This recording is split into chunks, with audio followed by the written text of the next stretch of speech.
7000. ஆத்தாளின் பெருமை. தாயாரின் பாதங்களை தரிசனம் செய்து யோகத்தில் நில். பெற்ற பிள்ளையை தாயானவள் எப்படி எடுத்துக் கொள்வாளோ அதுபோல தாய் பராசக்தியானவள் உன்னை அணைத்து தூக்கி உச்சி முகந்து உன்னை மேலான நிலைக்கு செல்ல உதவி செய்வாள்.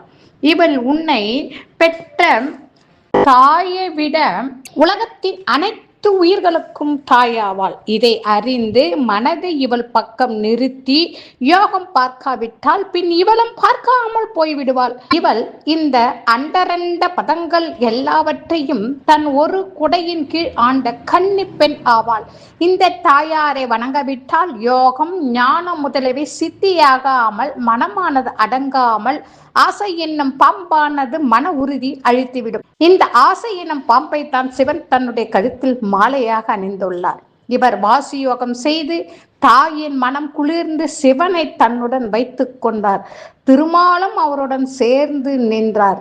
இவர்கள் இருவருமே ஒன்று. எனவே இந்த சிவனுடைய நடன ஒளியும் சலங்கை ஒளியும் ஜோதியும் எங்கே என்று நீ அறியும் பொருட்டு மௌனத்தில் நில்.